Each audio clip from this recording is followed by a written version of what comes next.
Hello and Happy New Year. This is Pam Batchelor with the Department of Public Instruction on the Digital Teaching and Learning team. I'm excited to be here and talk to you today about district and school assessment best practices within Schoolnet. We do have a short link to our slide deck for today, and that is on the screen. It is, let me share my screen. There we go. And so now on my screen, you'll see the short link, which is bit.ly/SN January 2020.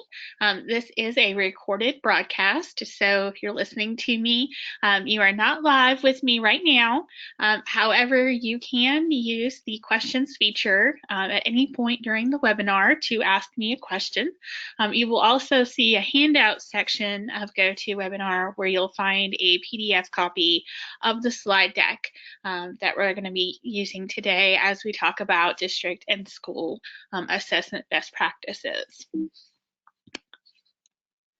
So our topics for today, first of all, I want to wish you a Happy New Year. We're going to be going over some logistics about the webinar. We're going to be talking about assessment categories in Schoolnet.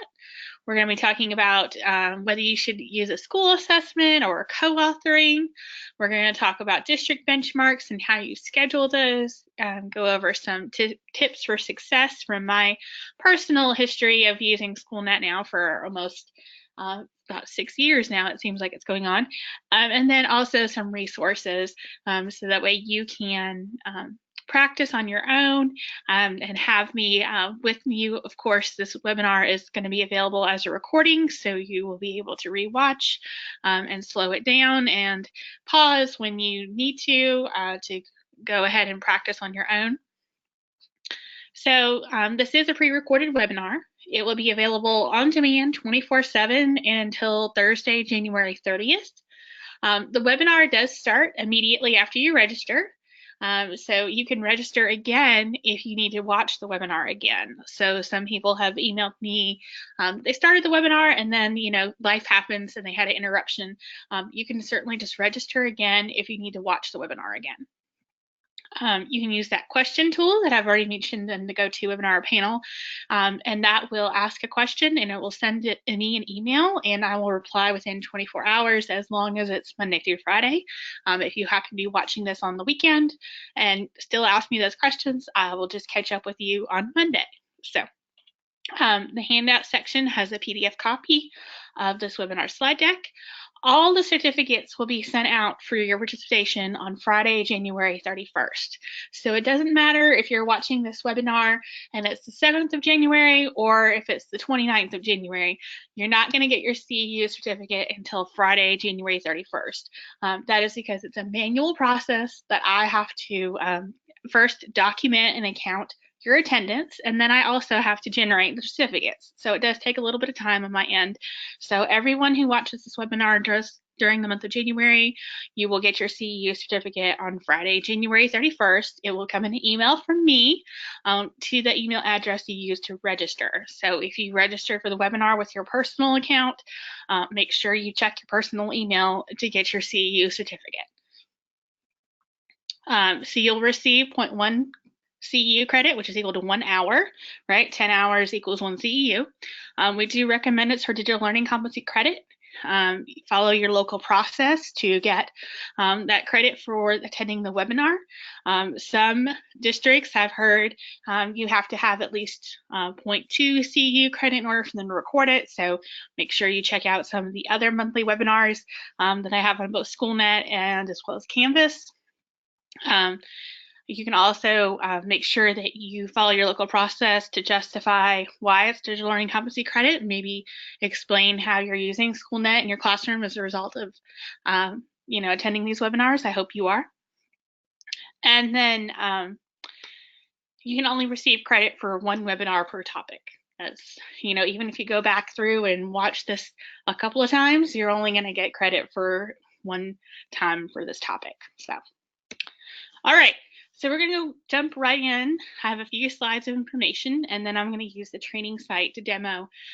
So today we're going to be talking about school and district assessments. So I'm assuming from this webinar that you already know how to create a test in Schoolnet. I'm not going to be showing that today, so if you are brand new to Schoolnet and you don't know how to create a test, I encourage you to go to our Schoolnet site and look at some of our earlier webinars. I have plenty that show how to demonstrate how to create a test. This one's going to be assuming that you're going to need to create a test either for a school, maybe you're working on a common math or ELA or science assessment, or maybe you're at the district level and you wish to schedule some benchmark assessments, or maybe you have curriculum teams that have written common assessments that you want to use in Schoolnet. Those are some of the scenarios I'm going to be talking about today. So first, as a refresher, just going over the different assessment categories that are in Schoolnet. So basically everyone is probably familiar with My Classroom because that is kind of the default for teachers, right? If you are just creating a formative assessment for your students, you're always just going to use that My Classroom assessment category. There's another one called shared classroom assessments. And in order to see shared classroom assessments, you have to have an additional role in PowerSchool that's called access for teachers to share assessments. So we used to use shared classroom assessments as a way for teachers to share assessments back when Schoolnet first came out. However, there was a few issues with this role, and that is why co-authoring was added to the platform. And co-authoring is really the way we encourage teachers now to share individual tests, is to use that co-authoring feature. The shared classroom assessments is an additional role that has to be given in PowerSchool. You have to wait for an overnight sync to occur in PowerSchool, and then you'll have access to put a test in that shared classroom assessment, as well as to find a test in this category. You have to have that additional role in PowerSchool. So that's one problem with it.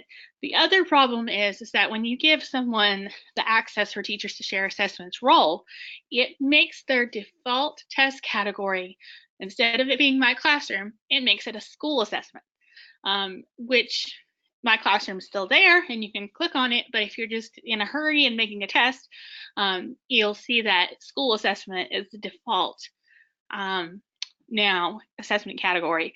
And that can be kind of problematic because if I'm just making a test for, a quick formative assessment for our students, and I'm just, trying to make the test quickly and not paying close attention, I could actually very easily schedule that formative assessment for the entire school, and then all of the teachers would see this test pop up on their Schoolnet homepage, and there might be questions about that, which we get. So just to be in caution about that access for teachers to share assessments role. Really make sure you don't give that role or you don't ask for that role unless you are very specific about how you want to use it. The best use case that I've seen for the shared classroom assessments role is for like a lead teacher who wants to be able to schedule a Schoolnet test for their entire grade level, right? So I used to be 7th grade social studies chair, and so I used to have that shared classroom assessment permission because I would go in there and schedule all of our 7th grade social studies common assessments. That's a good use case for that role. But just giving teachers that shared classroom assessment to share a test, we really want them to use co-authoring because co-authoring is more flexible, allows teachers to share individual tests. So just an FYI, a caution about that. And then school assessment, obviously that's used for school level assessments. The data is collected and you can view it as a comparison by teacher and section. So as a teacher, I would be able to see what the other sections averages are. I wouldn't be able to drill down into see student level for the other classes, but I would be able to see a section level result. Obviously, if I had leadership role at that school, then I would be able to drill down into individual student results.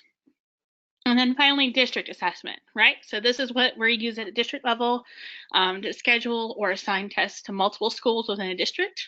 And data is collected at the district level, can be viewed as comparison by school, teacher, section. So I'll show you an example of what all of these things look like and what the data looks like when we launch into the training assignment in a minute.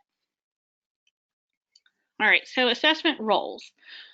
Um, just kind of recaps. So remember that all of our roles come from PowerSchool, right? So every permission for things, if you look at Schoolnet and say, oh, it looks like I don't have access to do this, then you need to have your roles checked in PowerSchool. So at the school level, that might be your data manager or whoever is your PowerSchool person to go in there and check your roles.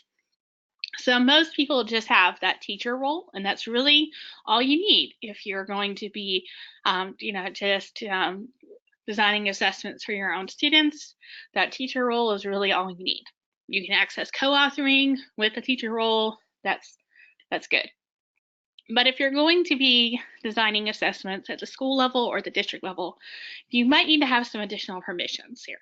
So if you're making school assessments, say you're an instructional coach, then you're going to want to make sure, depending on if you have any classes that you are the teacher of record of, you either would have that staff role with additional permissions, such as access to teachers to share assessments, or that access to assessment management. And if you have access to assessment management and you have a staff role or leadership role, you need test item administrator. So test item administrator and access to assessment management are kind of like a paired partner of roles. And so they both function best when they have both of those roles, the access to assessment management and test item administrator. And that's also what you need if you're a leadership too at a school. Leadership by default gives access to all the data, but it doesn't give access to those item banks and to be able to create tests in Schoolnet. So a lot of times we want to make sure that our principals, assistant principals, have leadership, and then they also have that test item administrator and access to assessment management if they are going to also be in that role of scheduling assessments for their school. Now, if you're at the district level, then you're probably going to have either LEA staff or leadership, right? And you're going to want to make sure that you have that access to assessment management and test item administrator.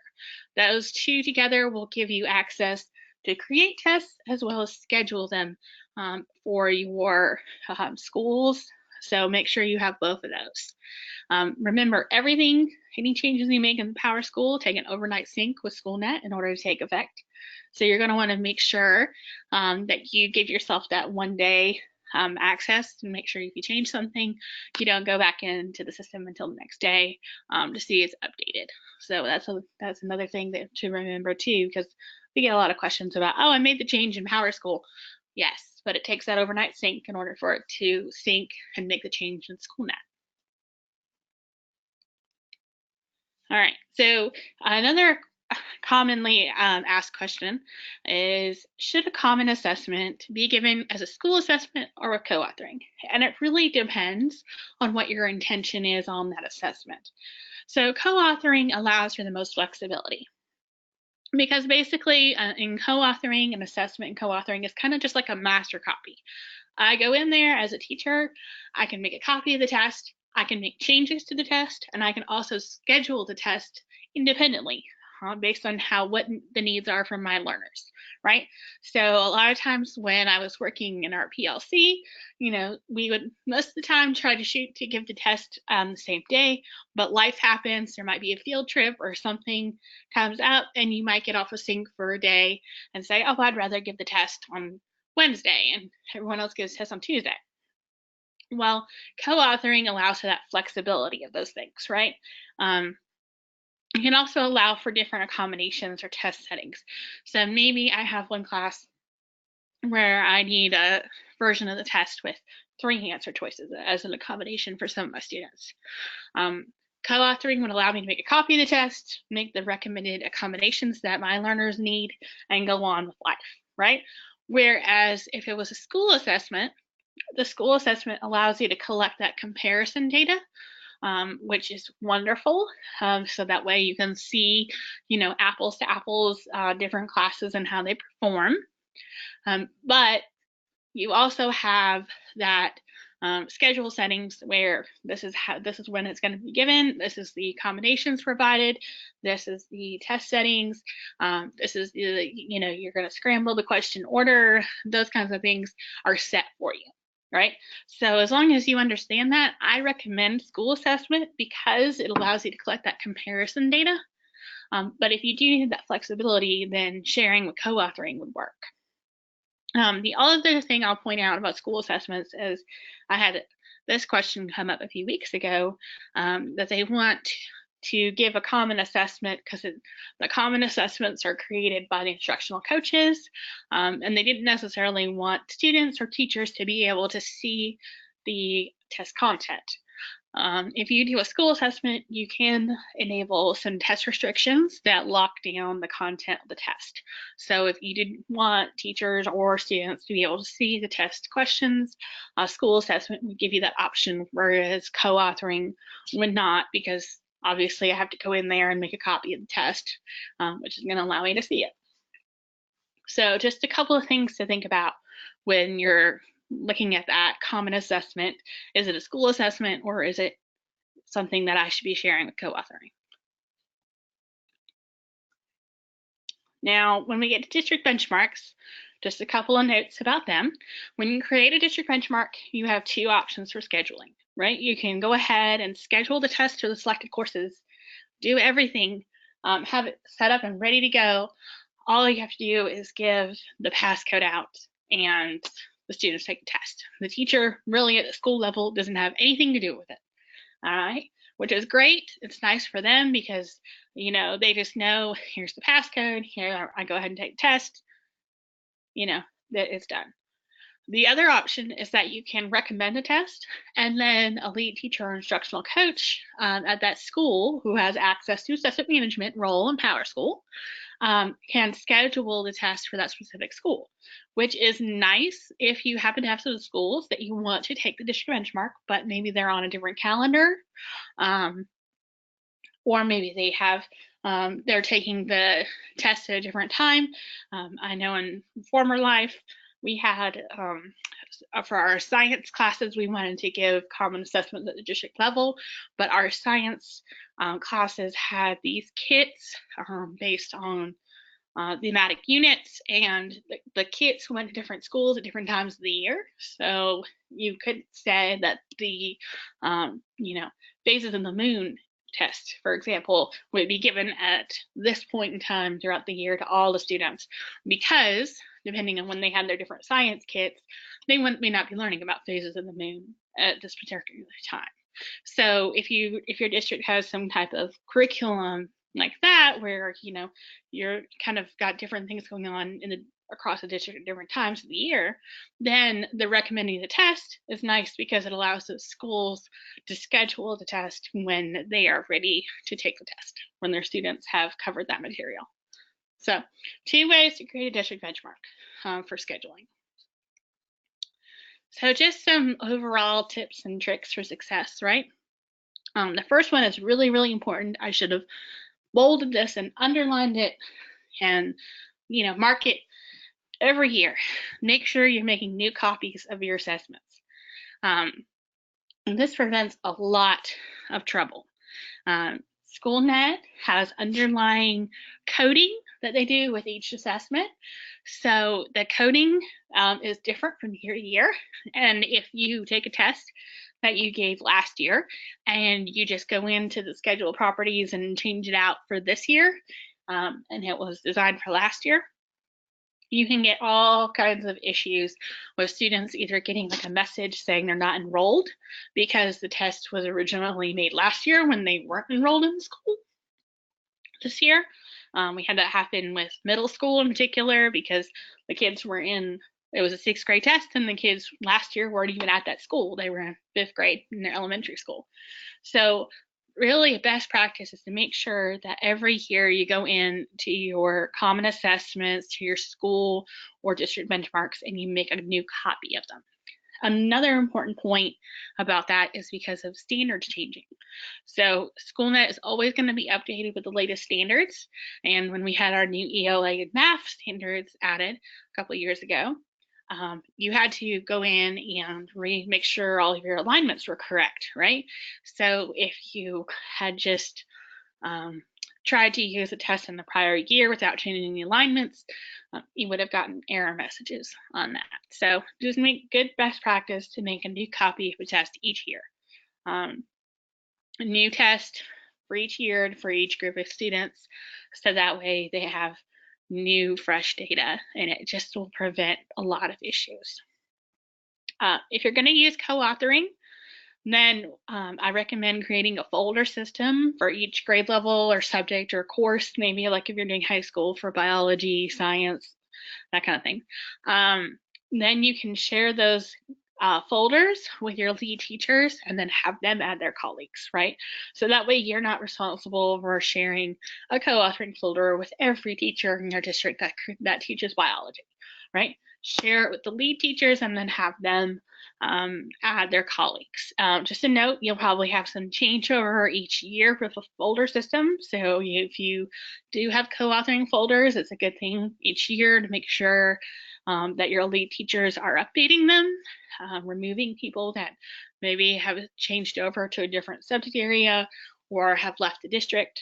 But I did have experience in doing this. We had co-authoring folders with common assessments for pretty much every subject area and grade level, and it actually worked really well. There were some minor headaches, but for the most part it worked pretty smoothly with sharing common assessments, and teachers liked having that folder right there with their common assessments in them. All they had to do was make a copy and schedule it. We do have a NCDPI _ benchmark bank with protected items that are similar in nature to your EOG and EOCs. If you want to use items, you have to have that test item administrator role, right? So I talked a little bit about that. So you need to make sure you have either the school leadership role with test item administrator or an LEA staff leadership role with test item administrator. The test item administrator is going to give you access to that protected item bank. So when we go into Schoolnet in a second, I'll show you the item bank for benchmark items. But normal teachers cannot see that item bank unless you have this additional permission. All right. Lastly, and this is going right into using the training site. The training site is a great place for if you're thinking about giving a school or district benchmark, because your training site that each public school unit has their own specific logins for is a great way to make sure you've got the setup correctly, because the first time you set up a school assessment or district benchmark, you're going to have a little bit of learning curve, and also just you want to make sure it's done correctly. So always using the training site to test your settings and to test your sample is great, especially if you want to do something like the test restrictions I was mentioning earlier, where your teachers and students can't see the item content. You could set up a sample test in our training site with a few items, use the test restrictions, and then log in as a teacher on that in the school that you assigned the sample test to, and make sure they can't view the item content, right? So that's one way to know that you have all your settings correct, because you've tested them out in the training site, and then you just duplicate the process in your actual production site. This is also a great thing if you have the opportunity to show administrators how testing works with Schoolnet. If you can have them use the training site, log in as a student, complete a couple of items, log in as a teacher to see the data, and then log in as an administrator to see comparison data, right? So you're kind of having them show all the different steps and phases. I also like using the training site with teachers as well to have them log in as a student and kind of get that experience as well, to see both sides of it. So lastly, each PSU has their own training site logins. So see your Schoolnet lead for your specific logins, and you have logins as a student, as a teacher, as a leadership level at school, so like an administrator. And then you also have logins for a district administrator. So you'll be able to see all the different roles and make sure the setup is correct for testing how you want to customize the settings based on the security of your test and your desired outcomes. All right. So I'm now going to launch into the training site, and we're going to look at quickly creating and scheduling a district benchmark. All right. I have 2 links here in this slide deck that are reference documents for the process I'm going to demonstrate. So if you are new to creating a test in Schoolnet, I've linked our assessment creation quick reference card. And then if you're new to scheduling a school or district benchmark, I've linked our guide in there for doing that as well. So you can have these documents. You can just follow along with me. You know, since you're watching this as a recording, you can pause and keep going. However it works best for you. All right, so I'm going to go into the training site, and I am logged in as a district leader. And so first thing I will show you that benchmark bank. So if I go under my assessments and I go to item banks,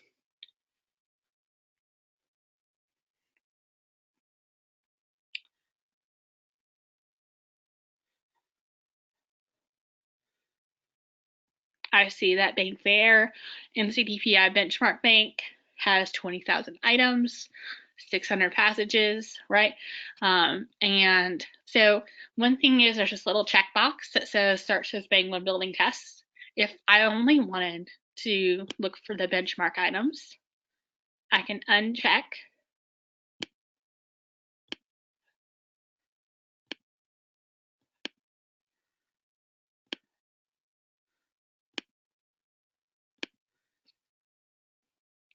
All of these other banks. All right, so now when I go under my items, rubrics, and passages, I can just go to find items, and it should by default, you'll see it's only got the 20,000 items that are in that NCTPI benchmark bank, right? So the first step is obviously just to create your test. I create my test by finding my items first. You can create a test by going to test and create first, but I like to find my items first. That's the first thing I do. So when you're looking at your items and searching for them, obviously we can go down and select some standards, right? So maybe I'm going to go in and let's make a 4th grade math. All right, and then I can see my item counts here.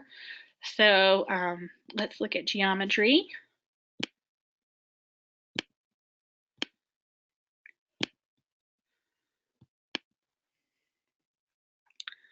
And so now I'm looking at 300 items instead of the 20,000.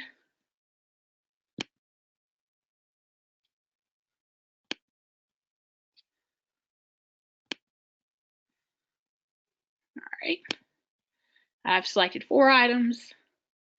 Now under item actions, I can go and add these to a test.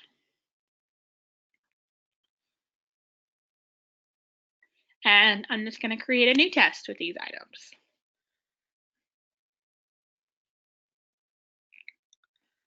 All right, and this is going to be my sample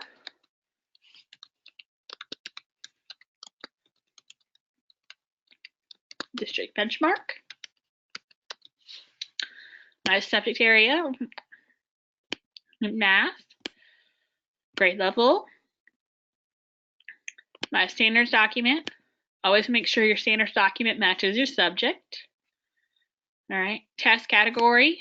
And here's where you see those different categories we've gone over. So I want to make sure it's a district benchmark. I can leave all of these defaults. Here's where I can hide that item content from test results, right? And if you mouse over it, it will kind of tell you exactly what it is. So choosing yes will prevent students or parents from seeing the content of the test, items, or passages or viewing test results. So in Schoolnet, students can go in and look at their test look at the tests they've taken, and unless you hide the item content, they will see the questions and the correct answers. So since this is a district benchmark and I kind of want it to be secure, because these are benchmark items, I'm going to go ahead and hide that item content. So that's up to you as a district decision about making a benchmark or a school level benchmark, whether or not you want that item content to be there for students and parents to see. But I'm going to hide it from there. From them. And then down here, there's test settings. So you can allow students to comment, accommodations, right? So we definitely want to make sure we have our accommodations set here for our students who may need them. Remember, it has to be enabled here, and then it also has to be marked on the student's personal needs profile. So if we wanted to make it so we can take away printing, right? So maybe I don't want the student test booklet to be able to be printed or the answer key, right?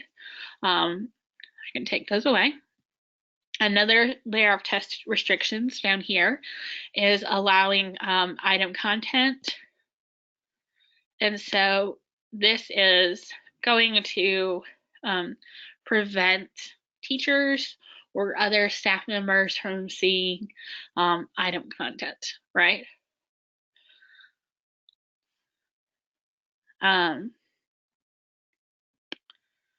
So you can prevent editing or deleting student responses, prevent scoring open response questions. And then this is another one here too, restrict item analysis and that data collection report and export test results. So this is if you want to really lock the test down, but I do recommend not doing this just because that item analysis report is so important for teachers, and restricting that item analysis report can be limiting the results of the assessment, right?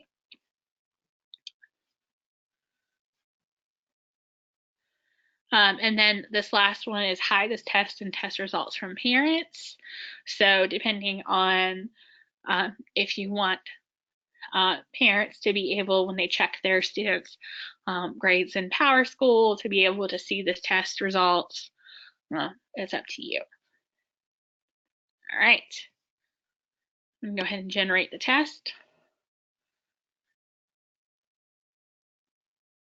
And you can always go back and change the test restrictions. So if you realize that you need those test restrictions on or a different setting, you can go back into your test and change the restrictions. All right, so I've got my sample district benchmark with my 4 items. All the same features as if you're going to make a classroom assessment. You can go in here and add explanations.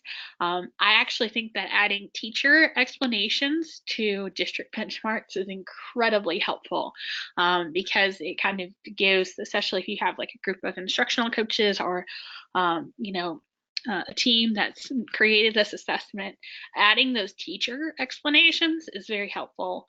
So that way when they're looking at the item analysis, they can see that teacher explanation and know what the thought behind the test questions are. So adding teacher explanation is very helpful. Of course, adding a student, and you have a full rich text editor for both student and teacher explanations. So that way you can insert links, you can insert formulas, you have your full range of options for those explanations. So I'm just gonna trash that one. Down here for each question, you can select manipulatives for each question.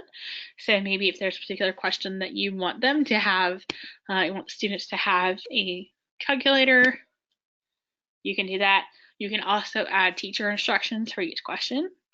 So I'm going to save the changes I made to that one question.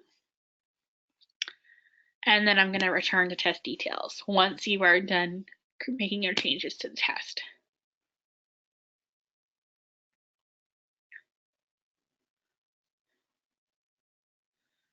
So now that I've got my test ready to go, I'm just going to simply go through the stages of scheduling the test, right? So we're going to, go through the stages of making it public, ready to schedule. It's going to pop up, ask me if I'm sure I'm ready to schedule this test, because I'll no longer be able to make changes to the content. All right, so I'm going to say yes. And then I'm going to click schedule. All right, so test settings. So start date.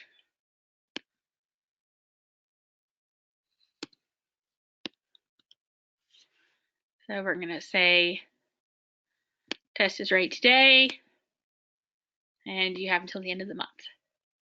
Now, one thing to note about Schoolnet is that it's got, if I looked through here on the calendar, you'll see that it only allows me to pull a test through the end of this year, right? So it's not going to let me go in and say I want to go down into September, right? So that is one of the reasons why it's a good thing to make a copy of the test for each year, because Schoolnet has a definitive start and end date for the year. And so when it's down for the end of the year processing, which is usually that last week in June, first week in July, all of the year changes and you have to go in and schedule a test. We always get asked the question about what about our schools that have, a July start date. Then as soon as Schoolnet is changed over for the year, you can go in and make schedule tests for starting in July, but it's not until that end of year changeover has happened with PowerSchool. It's tied in with PowerSchool and their end of year processing. So usually, I think the return to service is usually the week of July 4th is when everything gets transitioned over and you can start scheduling for those July start dates for if you're going to give some type of assessment as a beginning of the year screener. All right. I always recommend that your test settings, especially with a district level test, that you give ample amounts of time and you tell your test coordinators and teachers how long they have to take the test, right? And then maybe put your end date a couple of days after that, whatever you've told people.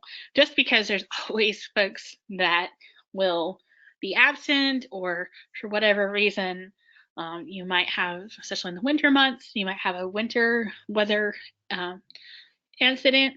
So just be flexible with your scheduling and thinking about how long people have to complete the test, right?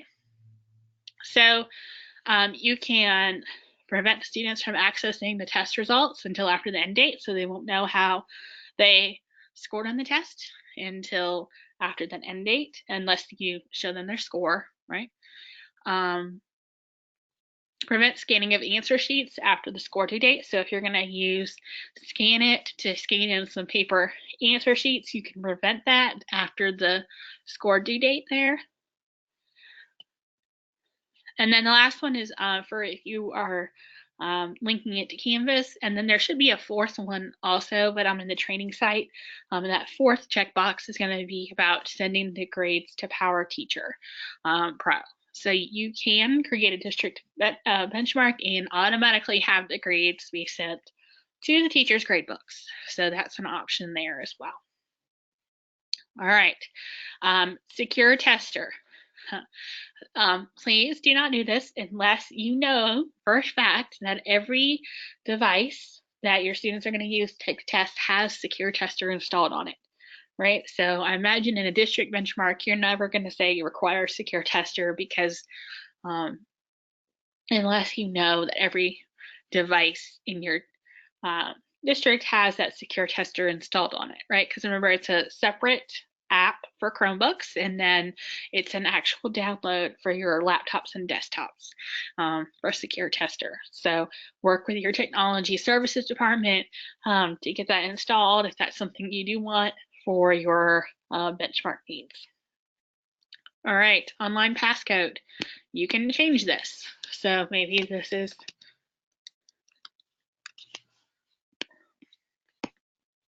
right? Change it to something that is easier for students to type in, especially younger students. Whether you want them to see their score when they submit the test. You can prevent students from accessing the test before or after. So in case they happen to get the passcode, they won't be able to take the test early. You can enforce a test time, right? So this, again, caution, if you're using this as a district benchmark, all your schools may not end or start at the same time, so this would apply to everybody. Even if, I have an elementary school, it doesn't start till 8:15, just make sure you are thinking about all of your schools when if you do choose to use enforced test time. Time test. This one here, track and display student response times, I highly encourage that. That'll give you a per second response. In the item analysis spreadsheet is where you see this. In the item analysis, you'll be able to tell how long each student took on each question in seconds. Scrambled question order is always good. Scramble answer choices. Just remember, if you are giving an ELA test, you do not want to scramble your question order because that will break up tests and passages, questions and passages. So scramble question order is fine, except for ELA. All right, allow students to pause the test if they need to. So if they have to have an interruption to their testing time, they can. And then only allow assigned students to take the test. And then down here at the bottom, the assignment, this is where you make that choice that I had talked about with district benchmarks. Whether you go ahead and assign the test to your courses, or if you recommend it, right? So I can go in there and recommend it to schools, and it's automatically going to find me my 37 schools that have a fourth grade, right? Because it's a fourth grade math test that I created. Or I can go in and assign the students. So if you want the easiest way for your students to complete the test is really just to go ahead and assign it directly to them. You'll see it picks up the 17 courses that have grade 4th math in all schools. I can go in and either accept that, or I can go in and edit.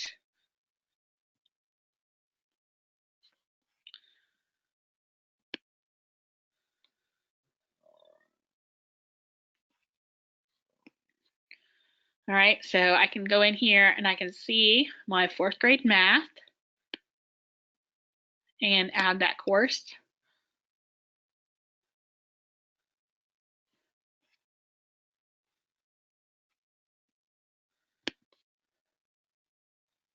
All right, and so now I've assigned it to that one course in all my schools. All right, so 2 simple choices down there: assign to students or recommend to schools. If I wanted to go recommended to schools, I can edit assignment. And then here's my school list.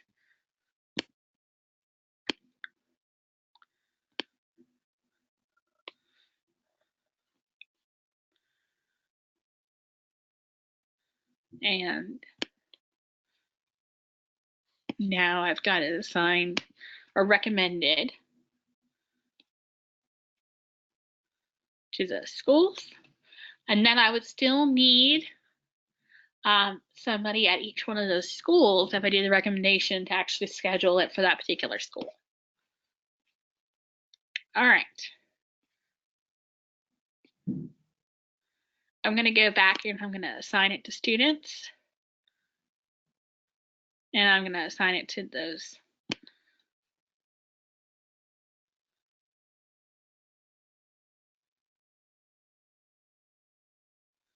All right, and now I will get the notification that my benchmark is being published to TestNav, right? Because that's one of our steps. So it's being enabled accommodations for the test. But otherwise, the test is ready to go. It's in progress. So at this point, as the district admin, I would just need to publicize the online passcode and as well as the testing settings that I have selected, such as the start and end dates, to my teachers or testing coordinators, however you're going to handle the administration of your district benchmark. All right. So I wanted to take a second while this is loading to go ahead and kind of show you what it would look like. So I'm going to go in under reporting, and I'm just going to go to my reporting dashboard.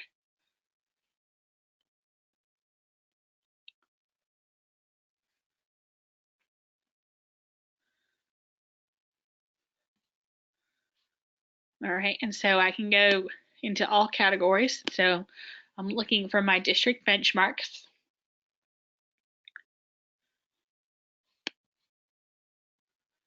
All right, so we can just look at one, and you can see now the school and the number of students that have taken it. Let me go back and select one that has a few more students that have taken it.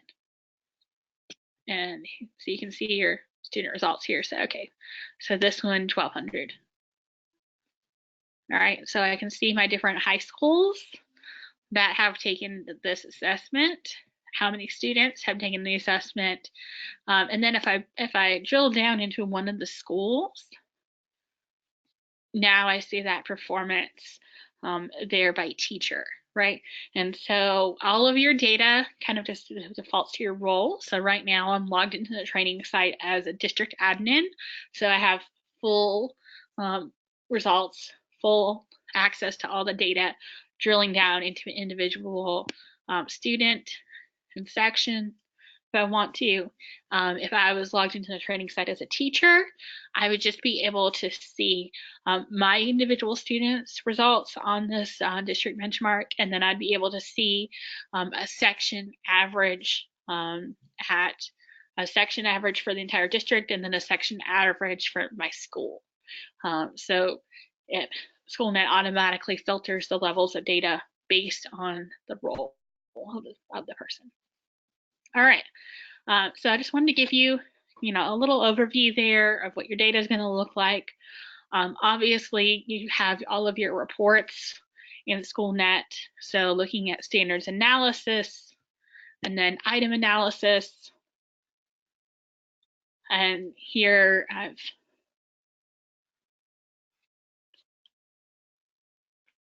item analysis always takes the longest.